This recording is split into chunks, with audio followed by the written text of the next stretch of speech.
하나님 말씀을 함께 보도록 하겠습니다. 우리 에베소서 6장 1절에서 4절까지 말씀을 함께 보겠습니다. 제가 하나님의 말씀을 여러분께 봉독하겠습니다. 하나님의 말씀입니다. 자녀들아, 주 안에서 너희 부모에게 순종하라. 이것이 옳으니라. 내 아버지와 어머니를 공경하라. 이것은 약속 있는 첫 계명이니 이로써 내가 잘되고 땅에서 장수하리라. 또 아비들아, 너희 자녀를 노엽게 하지 말고 오직 주의 교훈과 훈계로 양육하라. 아멘. 이 말씀을 제가 증거할 때마다 우리 아들이 떠오릅니다. 항상 혼날 때 되면 이 말씀을 들이대면서 노엽게 하지 말라 그랬는데 왜 노엽게 하냐고 저한테 하는 저희 자녀가 있었습니다. 오늘 이 말씀을 여러분과 준비하면서 이 말씀을 통해서 하나님이 여러분들에게 향해서 주시는 귀한 말씀을, 은혜를 누리시는 여러분들 되시기를 바랍니다. 자, 우리나라의 출산율이 전 세계에서 제일 낮고요. 어떤 이는 인류 역사상 한 국가에서 가장 낮다는 얘기도 해요. 그럴 수 있겠죠. 왜냐하면 예전에는 뭐 자녀를 많이 낳았었으니까. 전 세계에서는 제일 낮은 것 같아요. 유례가 없습니다. 그런데 그만큼 이제 자녀가 적다 보니까 또 이제 자녀 하나하나를 양육하려고 하는 그 정성은 그전보다도 더 커진 것 같아요. 뭐 그럴 수밖에 없죠. 자녀가 6명, 7명, 8명 있을 때 자녀를 키우는 거랑 오직 하나 있을 때 키우는 거랑 마음은 다를 수밖에 없습니다. 그것은. 그렇습니다. 많은 돈을 특별히 이제 자녀들의 교육을 위해서 우리 한국의 부모님들이 쓰는 것 같아요. 제가 이제 조금 조사를 해봤더니 자녀 1인당 그러니까 사교육을 하는 가정이 한 80% 정도 되더라고요. 우리나라 초중고등학교 합치면 한 평균 한 80% 정도 되는데 사교육을 하는 가정 안에서 자녀 1인당 교육비가 가계 수입의 10%를 넘겼다 그래요. 총 가계 수입의 10%를 1인당 자녀 사교육비, 교육비에 넘겼다고 합니다. 어떻게 하다 보니까 이게 11조예요. 11조. 11조보다 더 많아진 거죠. 근데 제가 이제 이건 제 생각인데 그러고 보니까 참 이거는 마치 우리가 11조를 하나님께 드리는데 그 하나님께 드리는 11조보다 더 많은 11조를 1인당 자녀에게 드리는 이 모습을 우리가 한국 이제 평균이니까 보면서 어쩌면 뭐 제가 그렇다라는 말씀을 드리는 거 어쩌면 마치 자녀가 이제 하나님이 된 우상이 된 우리의 모습이 아닌가라는 그런 이제 생각을 한번 해보게 되었었습니다. 마치 자녀에게 11조를 드리는 것 같으니까요. 그런데 여러분 이렇게 사교육비를 많이 쓰는 이유가 아이의 행복을 위해서겠죠. 당연히 어느 부모나 마찬가지일 겁니다. 근데 여러분 이렇게 많이 쓰면 정말 아이가 행복해질까요? 아마 확신이 어느 정도는 있을 거예요. 그럼 다른 대안은 없지 않습니까? 뭐 안 쓰면 행복해지나요? 그것도 맞는 말씀이긴 해요. 그죠? 그러니까 이제 우리가 할 수 있는 제일 눈에 보이는 걸 하는 거죠. 그런데 정말 이렇게 사교육비를 11조 이상 하면 정말 그 아이가 행복해질까요? 또 다르게 물어보면 정말 그렇게 하면 부모의 미래는 진짜 행복해지는 확신이 정말 있습니까? 대안이 없어서 그렇게 하는 것인가요, 혹시? 여러분들에게 묻는 것이기도 하고 그냥 혼자 묻는 거기도 합니다. 한국 사람들한테. 정말 그런 것인가? 여러분 자녀를 진정으로 행복하게 키우는 방법은 신문 사회면에 있지 않습니다. 학원 강사들의 홍보지에 있지 않습니다. 자녀를 진정으로 행복하게 키우는 방법은 성경에 잘 나와 있습니다. 오늘 본문은 부모와 자녀가 각자 자신의 소명을 어떻게 감당해야 될 것인가. 피차 복종하라라고 하는 이 원리 속에서 지금 하고 있는 거예요. 어떻게 피차 복종해야 하나님의 나라를 세워가고 주님의 이 땅을 충만케 하는 일을 우리가 감당할 수 있을까에 대해서 설명을 하고 있는 것이에요. 먼저 바울은 자녀에게 부모를 향한 자녀들의 소명, 의무, 부르심, 그게 뭔지에 대해서 먼저 설명을 하고 있습니다. 핵심은 순종이에요. 여러분 1절에 보시면 자녀들아 주 안에서 너희 부모에게 순종하라 이렇게 얘기하고 있어요. 여기 자녀들은 잘 들으십시오. 여러분들이 부모에게 해야 될 것은 하나님께서 여러분에게 준 부르심은 순종입니다. 사랑해 주세요라고 하는 요구가 아니에요. 뭘 한 권리 주장이 아니에요. 성경은 순종이라고 얘기를 하고 있습니다. 그게 핵심이에요. 순종이 핵심입니다. 근데 여기서 이제 기억할 게 조금 있는데요.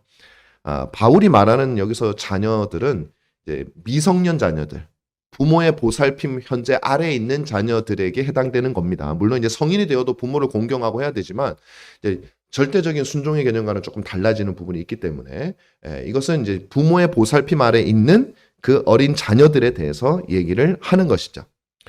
요즘에는요, 자녀를 순종하는 아이로 키우라라는 것을 제가 과문해서 그런지 모르겠는데 교육 전문가들이나 뭐 어떤 그런 분들 많이 있잖아요. 어떤 TV나 유튜브 같은 데서 보면 자녀 교육 전문 막 이렇게 하는데 보면 그런 것보다는 거기에는 포커스가 별로 맞춰져 있지 않은 것 같아요. 좀 더 이 시대에 걸맞게 인권이 발달돼요. 요즘 학생 인권 조례 뭐 이런 거 보면 학생들이 저희 때만 해도 상상하기 어려운 권리를 누리고 있잖아요. 학생들의 인권을 증진시키 그중엔 좋은 것도 참 많이 있다고 저는 생각을 해요. 그러나 또 어떤 것들은 지나친 게 좀 저도 있다는 생각도 또 듭니다. 어쨌든 세상이 많이 달라지고 있어요. 거기서의 핵심은 자녀들을 순종하는 자로 키우라고 잘 얘기하지 않습니다. 오히려 자녀들에게 자유를 줘라. 그 아이들의 권리를 보장해 줘라. 그 아이들 안에 있는 것을 키워줘라. 틀린 말 아니에요. 그런데 묘하게 뉘앙스가 달라요. 자녀를 순종하는 사람으로 아이로 키워라라는 말과 그게 자녀를 억압하고 자녀를 막 폭력으로 해라 그런 뜻은 아니거든요. 그런데 그 말과 자녀의 권리를 보장해 주라는 자유롭게 하라는 그런 식의 말들은 조금 비슷한 것 같으면서도 상당히 다른 의미를 가지고 있어요. 여러분 세상의 교육 방식은 부모가 아이를 향해서 어떤 일을 해야 되는지에 대해서만 관심이 주로 많아요. 그러니까 부모의 의무만을 강조하고 있다는 거예요. 성경은요, 먼저 오늘 본문도 그렇지만 자녀들아라고 먼저 말을 해요.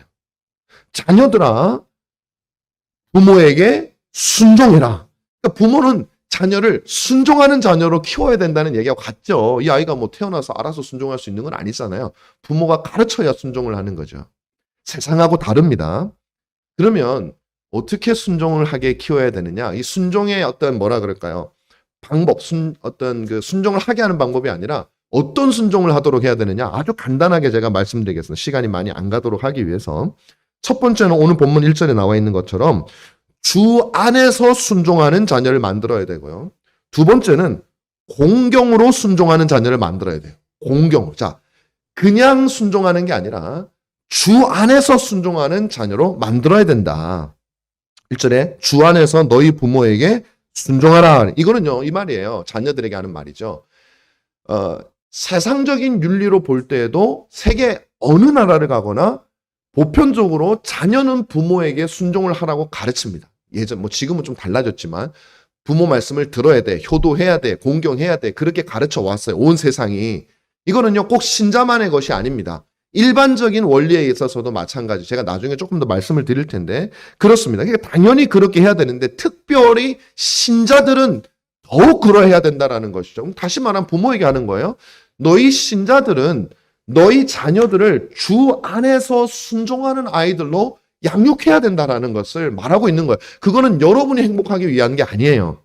물론 결과적으로는 부모가 행복해지는 것이지만 먼저는 그 아이가 행복해질 수 있도록 하기 위해서라도 부모에게 순종한, 특별히 주 안에서, 이건 믿음으로, 이 아이를 믿음으로 양육하라는 얘기입니다. 그냥 순종하는 아이로 만드는다는 게 아니에요.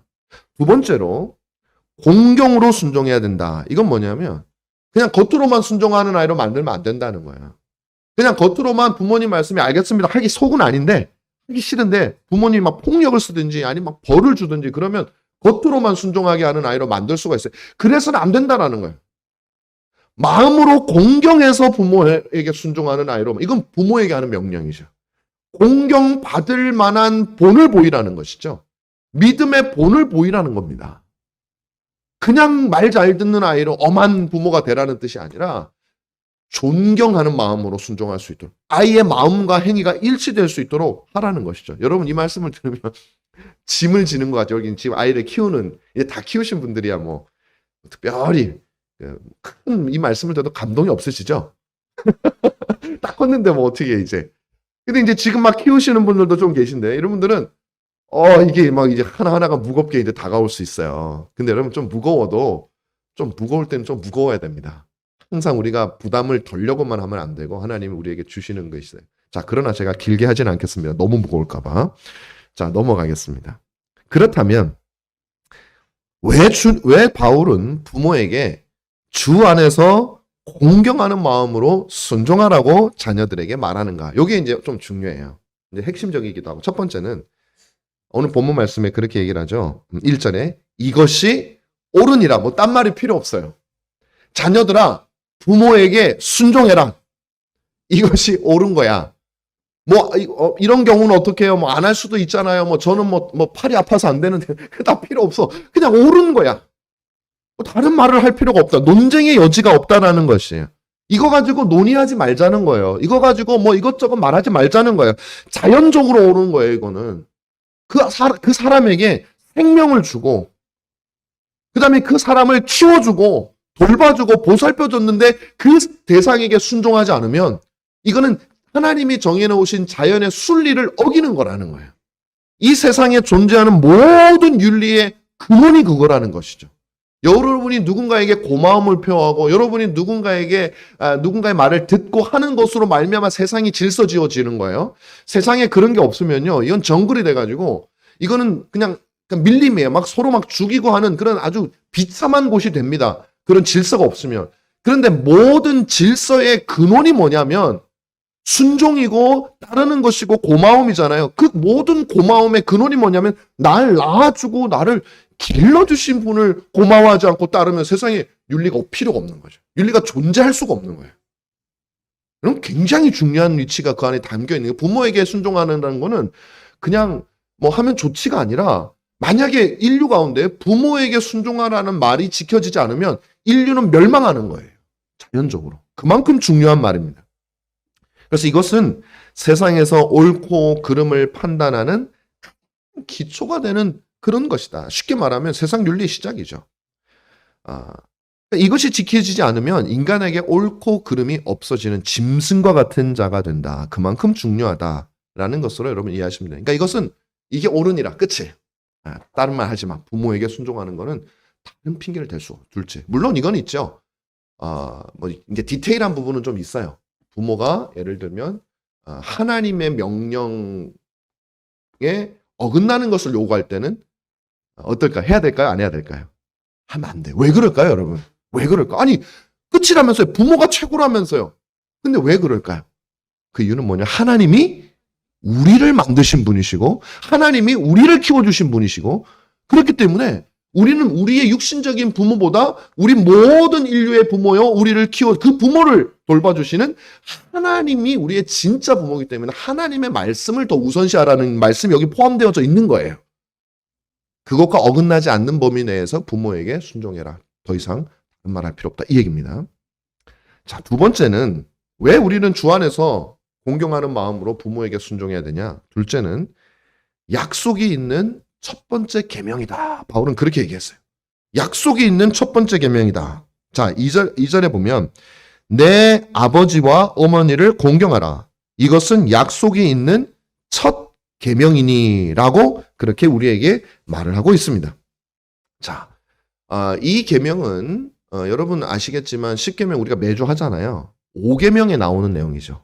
5계명에 나오는 내용입니다. 근데 이 5계명이 굉장히 중요하고, 뭐 중요한 이유는 물론 앞에서 내가 얘기를 이미 했지만 특별하다라는 겁니다. 단순히 어떤 윤리의 근원이 되기 때문에 특별할 뿐만 아니라 좀 더 특별한 의미를 가진 의미에서 더 특별한 거예요. 왜 특별하냐면 하나님에 대한 사랑과 이웃에 대한 사랑. 다시 말하면 10계명이 한쪽 돌파는 하나님을 공경하라는 내용이고 사랑하라, 공경하라는 내용이고 또 다른 한쪽 돌파 5계명부터 10계명은 인간을 이웃을 사랑하고 사랑하라라는 내용이잖아요.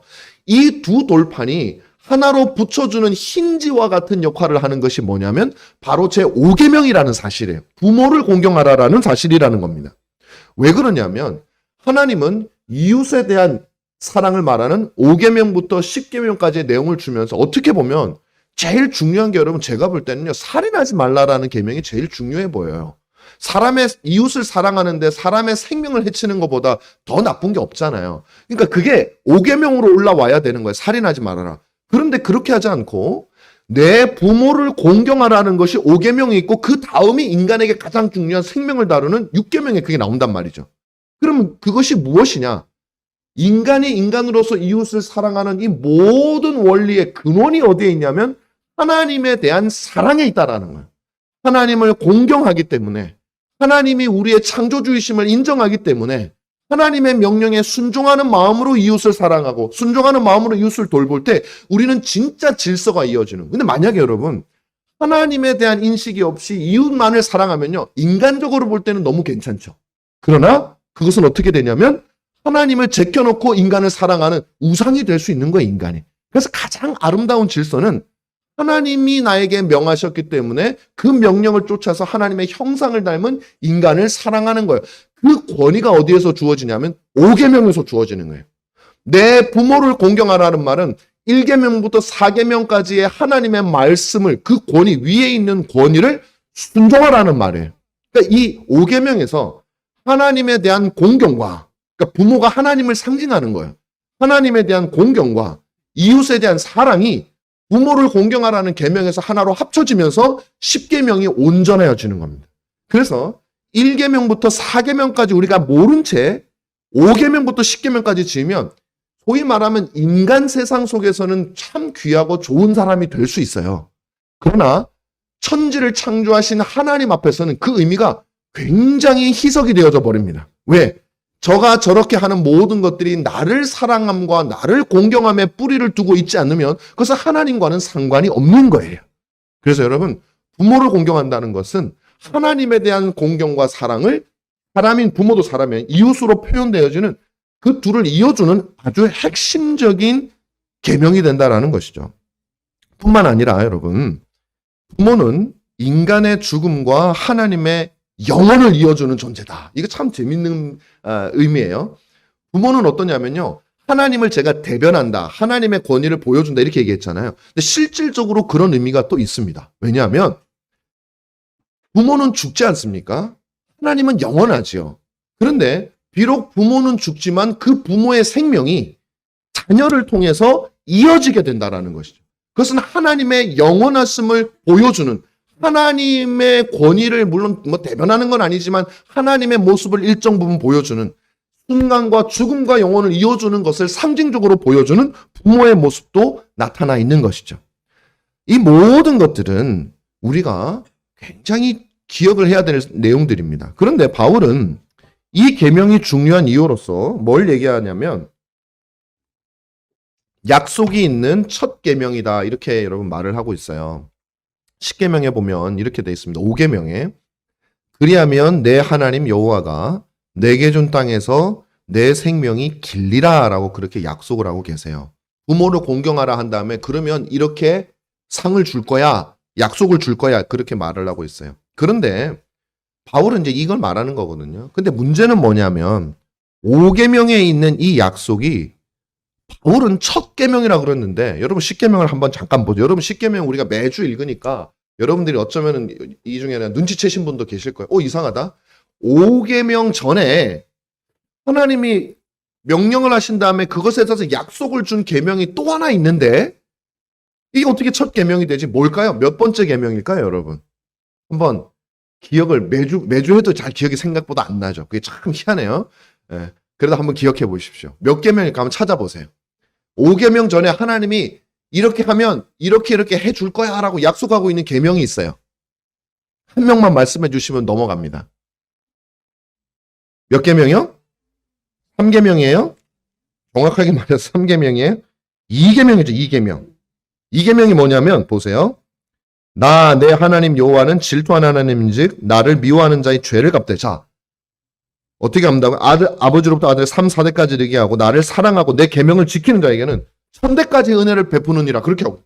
2계명에서 이미 약속을 먼저 주셨는데 갑자기 5계명에서 약속 있는 첫 계명이라 그러면 찾았다. 드디어 성경에 완벽한 오류를 내가 발견했다. 하나님도 실수하시네.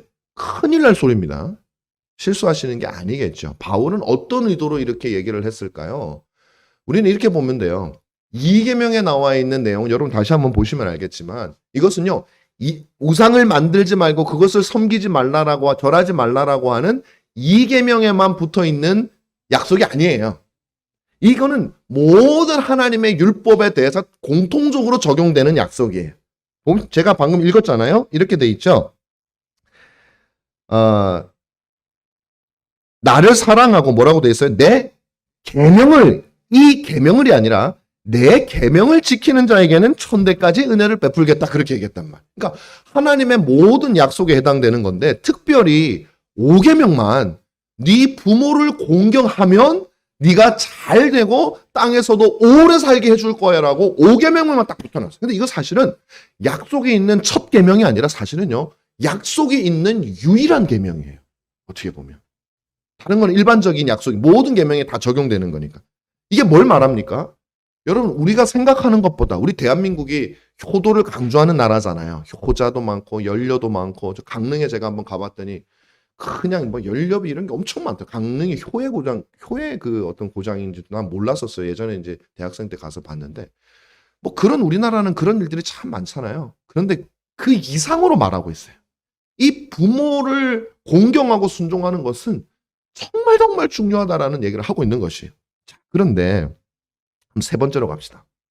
우리가 부모를 공경함으로 순종해야 하는 세 번째 이유는 뭐예요? 두 번째는 이제 약속이 있는 첫 계명이기 때문에 중요하기 때문에 그렇다. 자, 세 번째는 이게 중요하죠.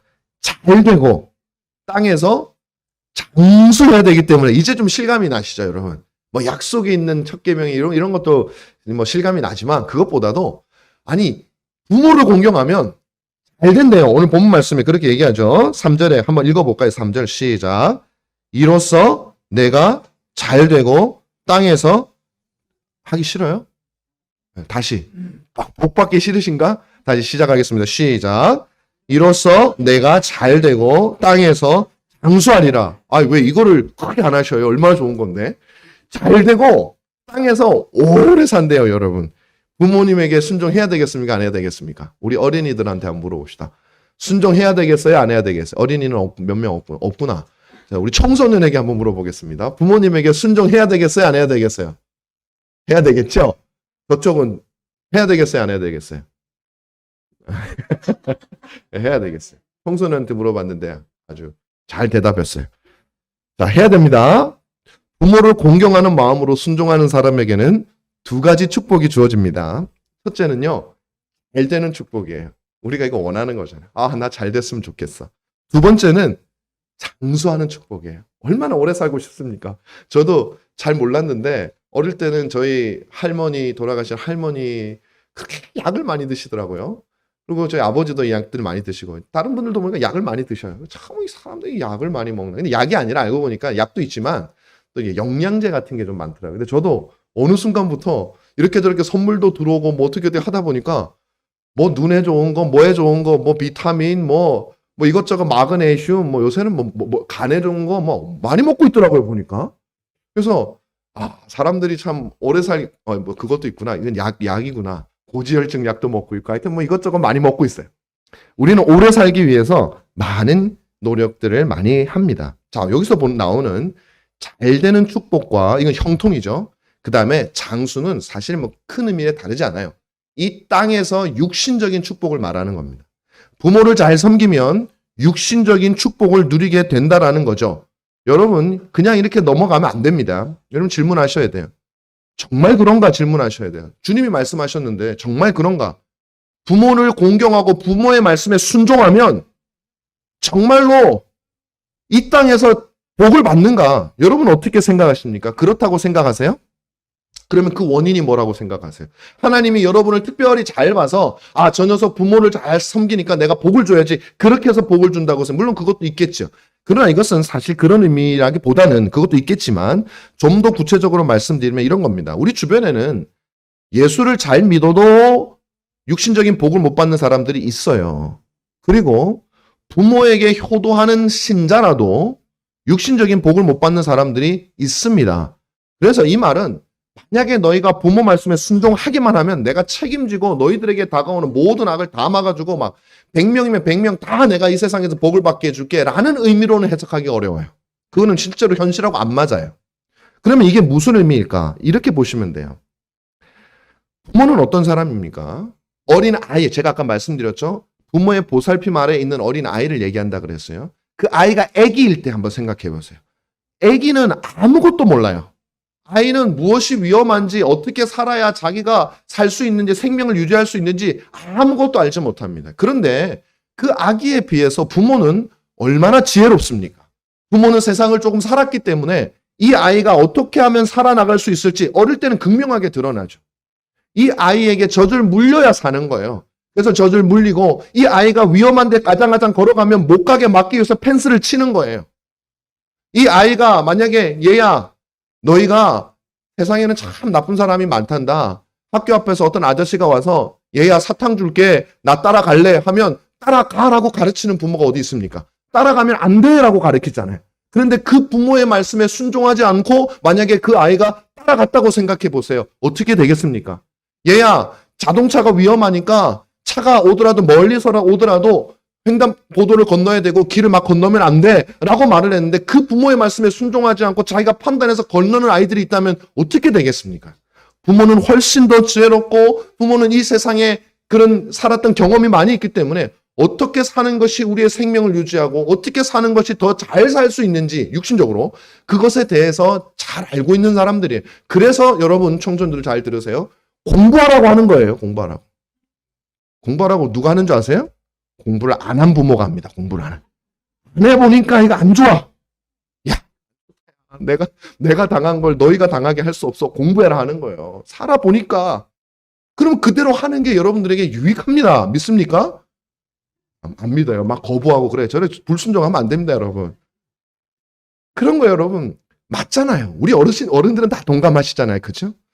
부모의 말을 잘 들으면, 특히 어릴수록 부모의 말을 잘 들으면요. 건강하고 잘 되고 장수할 수 있는 확률이 높아지는 건 사실이에요. 조건이 있겠죠. 좋은 부모일 때죠. 좋은 부모일 경우에. 그렇죠? 자, 여러분. 부모는 경험이 많고 지혜롭고 사랑이 많으며 지식이 많은 인내자를 의미하는 거예요. 낯선 외국을 가면 가이드를 의존해야 하듯이 부모의 말을 들어야 하는 것이죠. 바로 이와 같은 이 세 가지 이유로 우리는 부모를 공경하고 겸손하게 부모에게 순종해야 된다라고 바울은 우리에게 가르치고 있습니다. 그러나 여러분, 제가 효도하자라는 주제를 하기 위해서 오늘 본문 말씀을 증거하는 건 아니에요. 이 모든 일에 부모에게 순종하는 것은 쉽지 않은 일이라는 거예요. 범사에 모든 일에 순종하라 그랬어요. 얼마나 어려운 일인지 몰라요. 어릴수록 그것은 적용됩니다. 성인이 되면 굉장히 어렵죠. 생각이 달라져요. 어릴 때도 심지어는 마찬가지예요. 어릴 때도 부모 말에 동의하기 힘들어져요. 사춘기가 되면 더 반항이 심해지는 이유가 나랑 부모랑 비슷하다고 생각이 되어지기 때문이죠. 어렵습니다. 우리의 본성이 누군가에게 절대적인 순종을 하는 것을 거부한단 말이에요. 그렇기 때문에 원칙적으로 우리들은 누구도 이 땅에서 행복하고 장수할 수 없는 사람들이에요.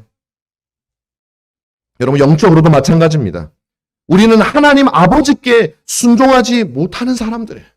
우리는 하나님 아버지께 순종하는 것을 본능적으로 거부하는 사람들이에요. 그러므로 우리는 영생을 누릴 자격이 있는 사람이 여기에 단 한 사람도 없었어요, 원래.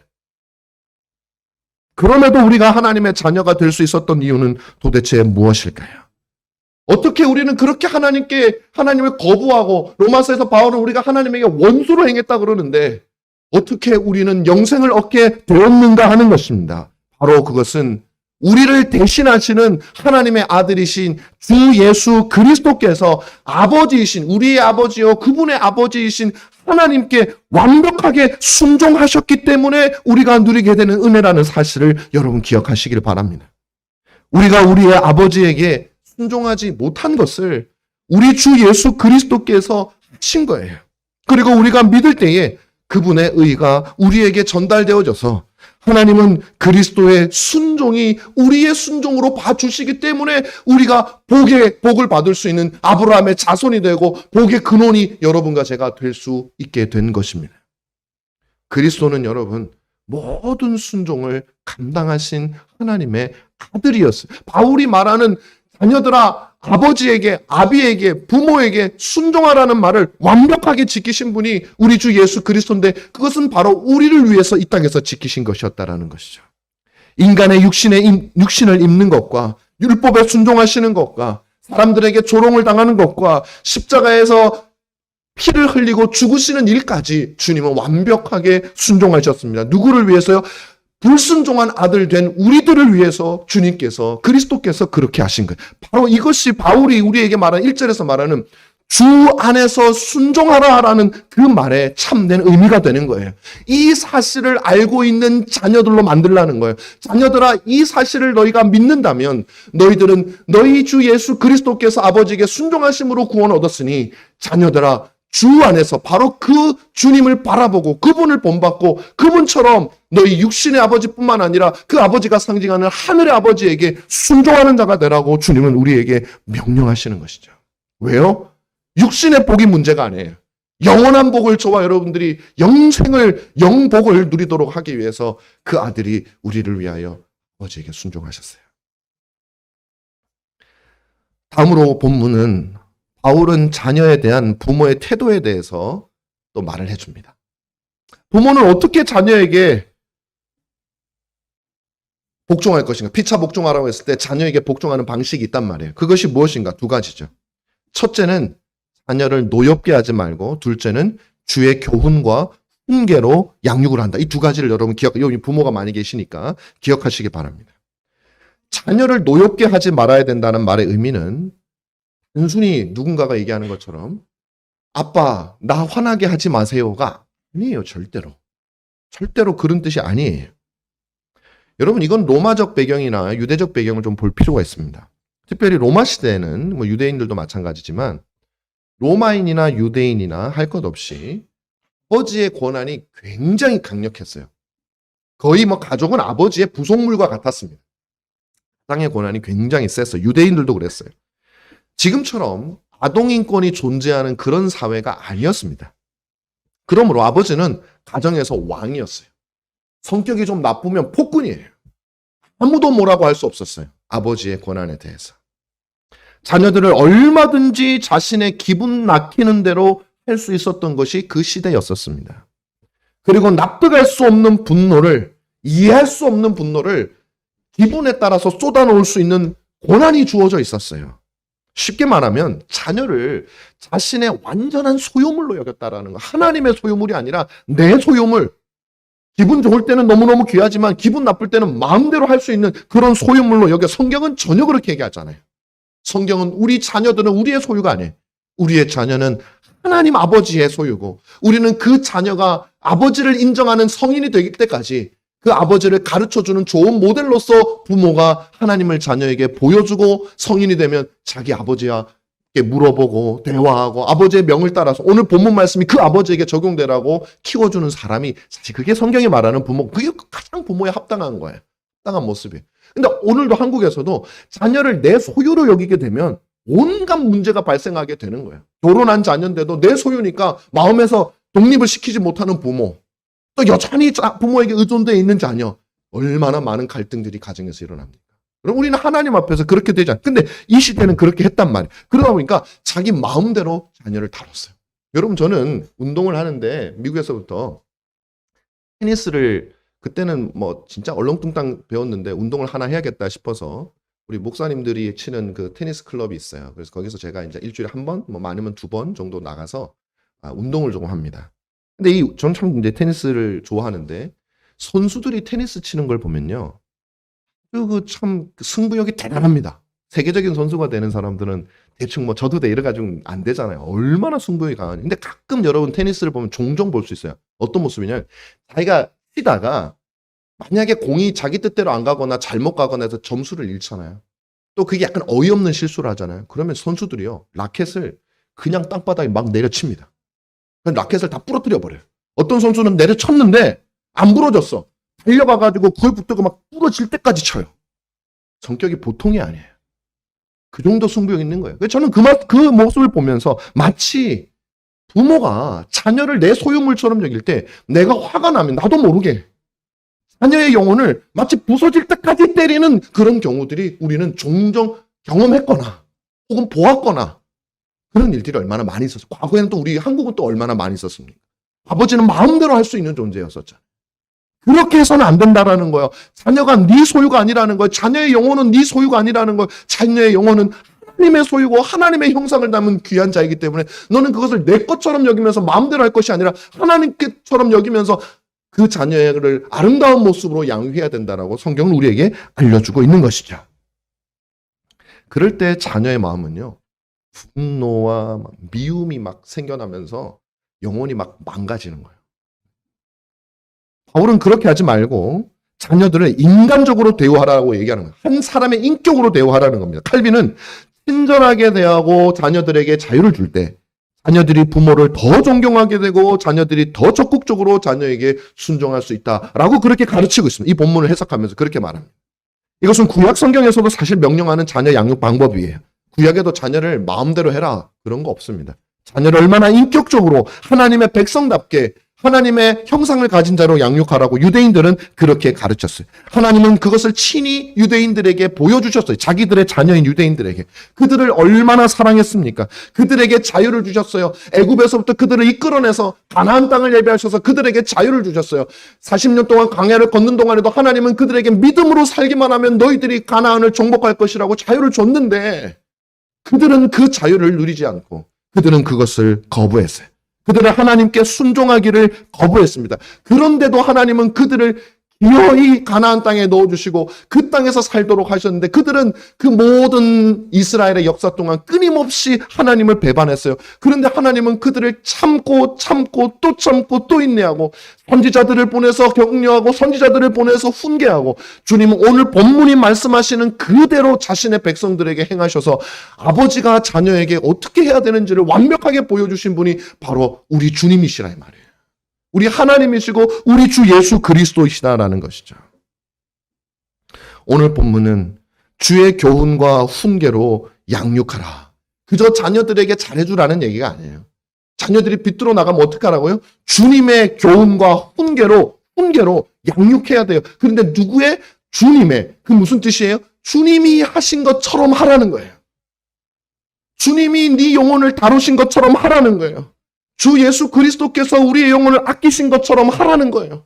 너희 자녀에게 주님이 아버지이신 너희의 주님이 너에게 한 대로 하라고 주님은 우리에게 말씀하신다라는 것이죠. 결코 자신의 감정을 폭발시키며 우리를 전혀 말도 안 되는 법으로 다룬 적이 없으신 하나님.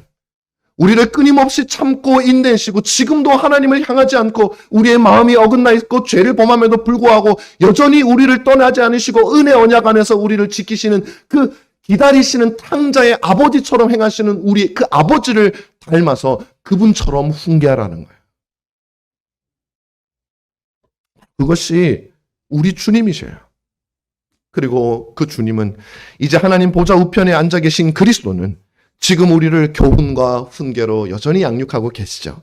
성령님을 통해서 말씀을 통해서 자신의 말씀을 전하는 목사들을 보내시고 자신의 몸된 교회를 통해서 자신의 백성들을 교훈하시고 훈계하고 계시고 그 모든 것에서는 여전히 한없는 사랑으로 하나님 보좌 우편에서 하나님께 말할 수 없는 탄식으로 하나님 앞에서 기도하며 우리를 향해서 마음을 쏟아놓으시는 주 예수 그리스도를 여러분 생각해 보시기 바랍니다.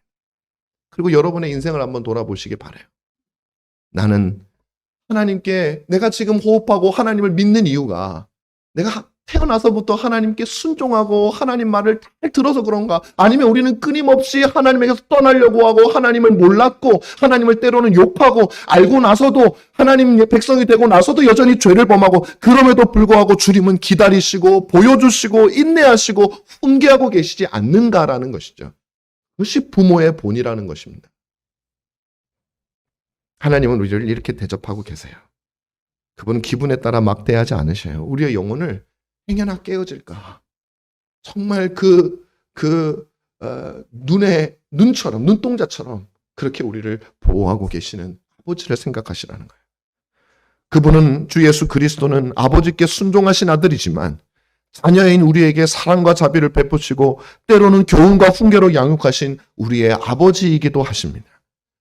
그리고 지금도 우리를 자신의 날개 아래 품으시고 성령을 보내어 우리를 지키시는 신랑이면서 또한 아버지이기도 하십니다.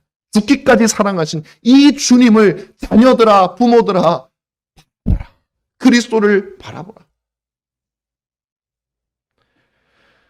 사랑하는 여러분, 앞서도 살펴봤지만 참된 신앙을 가진 좋은 부모를 만나는 것은 가장 큰 복입니다. 왜냐하면 참된 신앙을 가진 좋은 부모는 그리스도의 사랑을 맛본 사람이기 때문에 그래요. 그리스도에게 양육을 받아본 사람이기 때문에 그래요. 여러분들이 그러시면 좋겠어요. 여러분들이 그리스도께서 내 영혼을 어떻게 다루셨는지, 하나님께서 내 영혼을 어떻게 다루셨는지 경험해본 부모님이 되시기를 바랍니다. 그리고 그 경험대로 여러분의 자녀를 양육하시는 부모님이 되시기를 바랍니다. 그는 그리스도의 사랑을 알고 그리스도의 온유함을 압니다. 경험했습니다. 그러므로 자신의 자녀를 바로 그 그리스도의 교훈과 책망으로 가르치는 훈계로 가르치는 법을 압니다. 그들은 자녀를 노엽게 하지 않을 것이며 그들은 이 세상을 지혜롭게 사는 법도 알고 하나님의 나라에서 영원토록 사는 법도 알 것입니다. 그러므로 여러분, 좋은 부모를, 하나님을 경외하는, 하나님에게서 양육을 받아본 신자인 좋은 부모를 가진 여러분들은 정말 하나님께 감사하셔야 돼요. 물론 흠이 있죠. 부모라도. 인간이니까. 그래도 하나님을 믿는 믿음으로 가르치는 부모를 가진 여러분들은 얼마나 감사한지 모르요. 그리고 또한 여러분들은 바로 그런 부모가 되셔야 되는 거예요. 여러분의 자녀에게 정말 세상에서 가장 큰 복이 되는 그런 부모가 여러분 되셔야 됩니다. 언제요? 여러분이 하나님께 어떻게 양육받으셨는지를 기억하시면, 여러분이 그리스도로부터 어떤 사랑을 받으셨는지를 기억하시면 그렇게 될 수 있을 거라고 저는 믿습니다. 사랑하는 주님, 여러분, 우리가 아무리 좋은 부모가 되다 하더라도 완전하지 않습니다. 그러나 우리에게 완전한 부모이신 그리스도가 있음을 여러분 기억하시기를 바랍니다. 그리고 그분은 우리의 신랑이 되시죠. 마지막으로 이 말씀만 드리겠습니다. 우리가 좋은 부모가 되기 위해서는 주님의 좋은 자녀가 되어야 됩니다. 그리고 기억해야 될 것은, 여기 부모님들에게 제가 말씀을 드립니다. 아직 아이를 양육하는 부모님들에게, 아이를 양육하는 기간이 그렇게 길지 않습니다. 아이가 어릴 때는 자녀를 키우는 게 너무 힘드실 거예요. 저는 또 여자들이 더 힘들죠. 실질적으로 아이들을 다 뒤치다꺼리를 하니까 얼마나 힘들겠어요. 저는 보기만 해도 힘든데, 사람에 따라서는 더 힘들 수도 있어요. 환경에 따라 다 다릅니다. 그러나 여러분, 생각보다 그 시간이 그렇게 길지는 않습니다. 아이는 우리의 생각보다 훨씬 빨리 자랍니다. 그리고 어느 순간 우리의 말을, 어릴 적부터 그렇게 양육하지 않으면 우리의 말을 듣지 않으려는 시기가 금방 10년 남짓입니다. 사랑하는 여러분, 여러분이 바로 좋은 부모가 되시기를 바랍니다. 지금 아이를 양육하는 분들이 좋은 부모가 되시기를 바랍니다. 그러기 위해서는 여러분들이 주님의 좋은 자녀가 되어야 됩니다. 그래서 우리 교회에 좋은 부모, 좋은 자녀가 넘쳐나는, 그래서 진정한 복을 누리고 정말 그리스도인이 누리는 행복이 무엇인지를 세상 가운데 보여주는, 세상과 다른 평안을 누리는 그런 가정들이 하나씩 둘씩 더 많이 생겨나기를 주님의 이름으로 축원합니다. 제가 기도하겠습니다. 고마우신 아버지 하나님,